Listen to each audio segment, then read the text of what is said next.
Brought to you by DK Audio.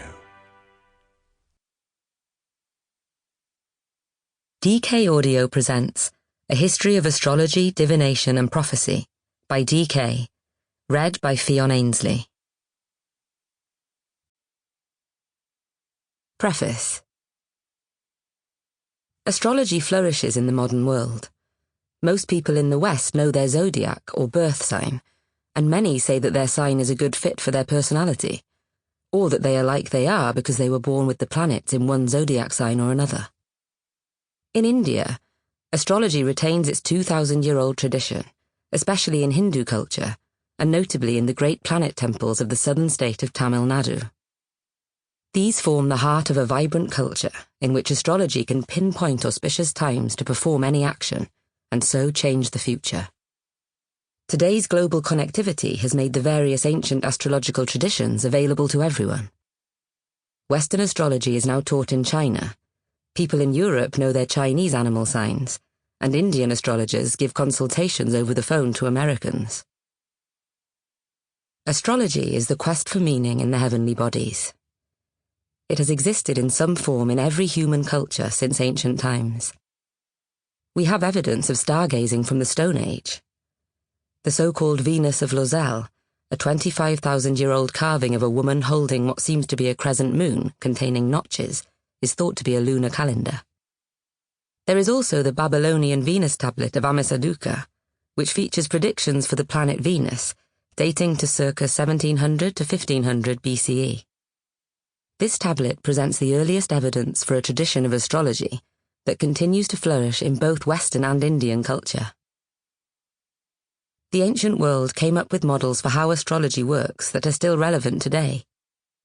The Babylonians believed that the movement of the stars and planets was the writing of the gods, and the sky was therefore like a book they could read to find out about affairs on earth. The 4th century BCE Greek philosopher Plato thought that consciousness was the foundation of the universe, and that the planets embodied the qualities of time. The astrology practiced by his later followers was therefore concerned with the nature of the soul, and with people's ability to free themselves from fate. Plato's student Aristotle took a different view, proposing that the building blocks of the universe were the 4 elements: fire, earth, air, and water. And everything, including people and planets, was linked by natural influences. In Indian astrology, 7 gods and the 7 traditional planets have long been intertwined, and the modern practice retains an overtly religious quality. For millennia, the Chinese have seen the universe as operating according to the flow of energy known as Qi, and astrology as a means of preserving harmony. In a traditional sense, astrology is divination when it aims to facilitate contact with divinities, as in India. But divination also applies to the practice of reading patterns in one area to find out what is happening in another. An astral diviner, for instance, looks at patterns in the planets to prophesy their effect on earthly affairs. Sometimes, astrological symbolism is separated from actual planetary movements, as when palm readers or numerologists apply the meaning of stars or zodiac signs to lines on the hand or significant numbers. Astrology has become very popular in the modern world for various reasons, the most obvious being that, for those who use it, it is helpful. It allows people to feel connected to the wider cosmos, giving us a framework for thinking about who we are and who we might be. And it also helps us to imagine possible futures. Nicholas Campion. Ancient Practices up to 200 BCE.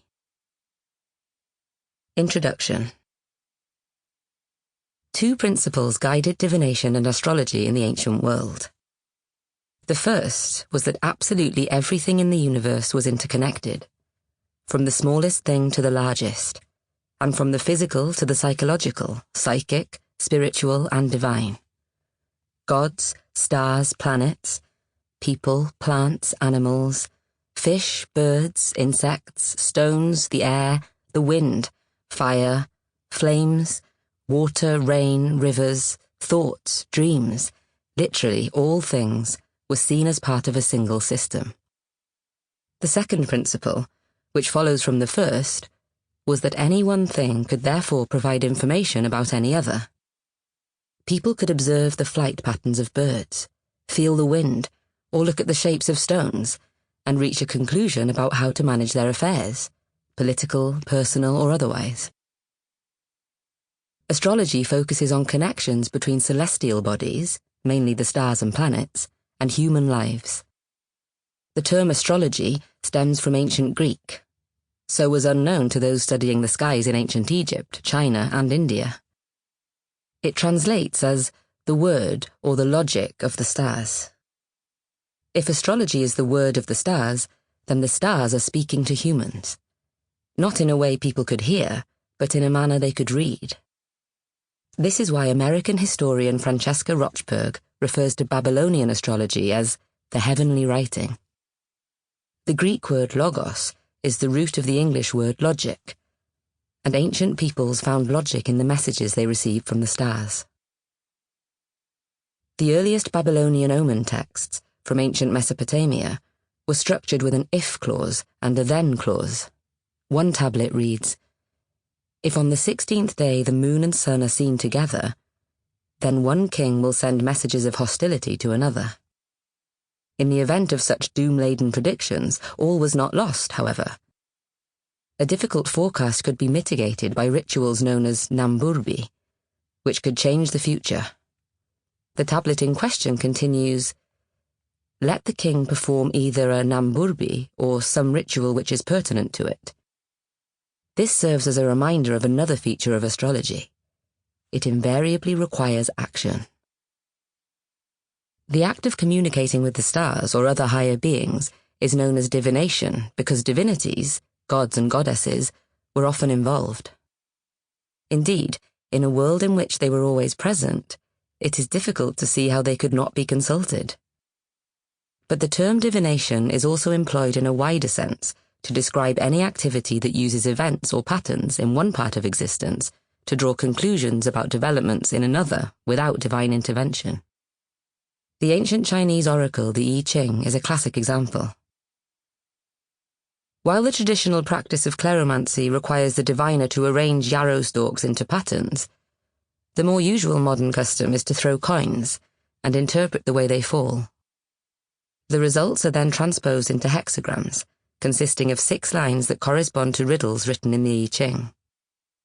A diviner's task is to interpret these lines and offer advice. The underlying rationale here is not divine intervention, but time. Time is part of the global mesh of interconnectivity. So if a question is asked of an I Ching diviner at a specific moment, the pattern of the yarrow stalks or coins at that moment reveals the answer. As Euripides said in the Suppliants in the 5th century BCE, "Matters of which we have no reliable knowledge are foretold to us by seers who examine fire, the folds of entrails, or the flight of birds." Written in the entrails. Early divination practices. The gods have long been believed to have access to knowledge hidden from mortals. Although the gods rarely made clear pronouncements, humans sought their guidance, looking for signs they might send, unprovoked divination, and performing rituals to ask specific questions, provoked divination. Ancient Mesopotamians, who lived from circa 4000 BCE around the rivers Tigris and Euphrates in modern-day Iraq, both looked for unprovoked messages from the gods, in the sky and on earth, and used provoked forms of divination. Reading the gods' messages required specialist knowledge. Asipu, ritual specialists, and Tupsaru, scribes and scholars, were tasked with observing and interpreting unprovoked signs. Provoked methods included seeking answers written in the entrails of animals, in smoke, or in drops of oil on water. These practices were carried out by a baru, or seer. Ancient ritual. Dating back to the 3rd millennium BCE, extispecie, inspection of the entrails of a sacrificial animal, is the earliest attested form of divination from Mesopotamia. Sample complete. Ready to continue?